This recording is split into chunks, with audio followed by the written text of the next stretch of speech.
I don't know about you, but every time I'm on social media, I am bombarded with messages telling me that stress and cortisol are ruining my hormones in perimenopause. And that cortisol is causing the belly fat, the sleepless nights, and the anxiety. But cortisol isn't the villain here. It's the messenger. And if you're constantly trying to lower it or cut stress, you might actually be keeping yourself stuck in the very symptoms that you're trying to fix. How do I know this? I'm Christy, and not only am I going through perimenopause myself, I'm on the earlier end of it, but I am also a nutritional therapy practitioner, and I help women navigate perimenopause so they don't have to feel like they need to white knuckle their way through it, and they can actually feel a little bit more like themselves again during this very confusing life stage. And today we're talking about what cortisol really does and why you need a healthy rhythm and what to focus on instead so your body can actually handle stress without falling apart, because we can't get rid of the stress. That's just not possible. But especially in this life stage, we're told that we have to avoid stress or just calm down or meditate more or just journal more or just stop putting stress in your body because cortisol is destroying your hormones. But cortisol is essential. It helps wake you up, it helps you think clearly, and it helps you respond to challenges. So we don't want to get rid of it. Having too low of cortisol can cause other problems. It helps regulate many functions across the body, including metabolism, inflammation, and immune response. Without it, you'd feel completely flatlined. No energy, no motivation, no drive. I don't know about you, but I need all three of those in my life right now. The goal isn't to completely decrease cortisol. It's getting the right amount of cortisol at the right time. So think of cortisol like a dimmer switch. It's not an on or off button. Cortisol levels typically peak early in the morning and they gradually decline throughout the day, aligning with the body's natural circadian rhythm. I'm sure you've heard about the circadian rhythm before. You want it bright and high in the morning to energize you, and that's normal and that's healthy. And then you want it to gradually dim through the day so melatonin can rise and you can actually sleep. Cortisol and melatonin have this very complex antagonistic relationship, meaning that when cortisol is high, melatonin should be low and vice versa. But when that rhythm gets flattened or flipped, when cortisol stays highs all day or spikes all night, you get symptoms that most women blame on high cortisol, like fatigue, anxiety, belly fat, cravings, and poor sleep. It's not about lowering your cortisol. It's about teaching your body to get back into rhythm, and that rhythm is so important for helping to maintain overall hormonal health. Do you think cortisol is an issue for you, or do you feel like your rhythm is off at all? I would love to hear your experience in the comments. During perimenopause, we know that estrogen and progesterone are starting to fluctuate, and both of those hormones help buffer your stress response. When they dip, your body becomes more sensitive to stress signals. And what that means is that the same traffic jam or the late night email from your boss that used to be not that big of a deal suddenly triggers a much bigger cortisol surge, and you want to punch a hole in the wall. And then add in undereating or caffeine overload or poor sleep, and your stress rhythm just can't reset. And almost like it feels like it's stuck on repeat or it's jammed. But that doesn't mean that your stress system is broken. It just means that we need to have a different approach to support your body's recovery and resilience in this life stage. So here's a mistake that I see all the time. Women thinking that they need to fix the stress issue by doing less. So removing things out of their life that could be stressful. And certainly, yeah, there are some things that probably should be removed, but there are also things that simply can't, like work stress, or just sometimes the stresses of parenting or all of the responsibilities that we have at this life stage. It can be difficult, overwhelming, or just not possible for you to remove some of those stresses. The solution isn't to live in a bubble. It's about being more strategic about the stresses that we do put on our bodies and supporting the body to build resilience so you can handle stress better. So how do you do that? How do you rebuild a healthy cortisol rhythm and build resilience? It is all about supporting your circadian rhythm. So the first way to do this, and the easiest and free way to do it, is to get outside and get sunlight on your eyeballs within 30 minutes of waking. Morning light exposure triggers your brain's internal clock to release cortisol naturally. So this helps to set your circadian rhythm for the day. This is where the benefits of cortisol can come in at the right time. It's boosting your energy, your mood, your focus in the morning, while signaling to your body when to release melatonin later on in the night. It's like pressing start on your body's daily hormone rhythm. It is a very first critical step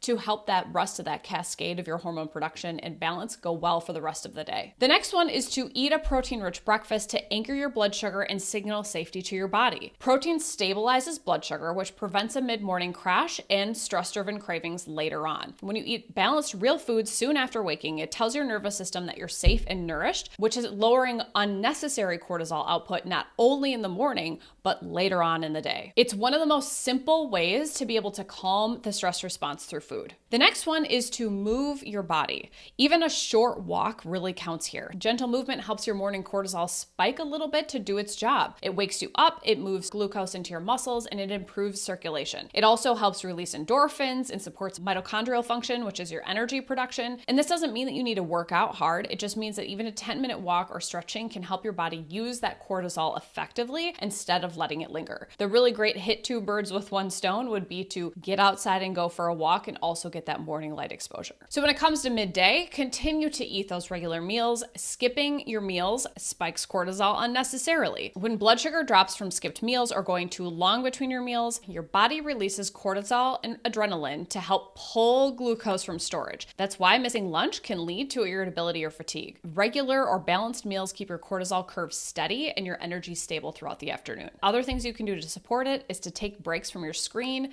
stretch, step outside for a few minutes. Constant stimulation from screens can keep your nervous system in a low-grade fight or flight state. We are not designed to have this constant blue light and stimulation from 32 tabs open, emails coming in, notifications coming in from all over the place. Short pauses help your body shift into a parasympathetic mode where your digestion and repair and hormone balance can happen. Even just 2 minutes of deep breathing or sunlight between tasks, getting outside, signals I'm safe and helps that cortisol taper naturally as the day goes on. And then moving into the evening, this is becoming important to make sure that we are keeping our cortisol in check and we are continuing to allow for it to dim in the evening. So creating a solid bedtime routine can help signal that time to shut down mode for the body. Dimming the lights, maybe doing a mini stretch session or doing a brain dump on a journal before bed can be really helpful. Again, cortisol and melatonin work opposite of each other. As cortisol falls, melatonin production can rise. Bright lights or late activity or screen exposure all keep cortisol elevated. So dimming those lights down and slowing down physically tells your brain that it's time to transition into recovery mode.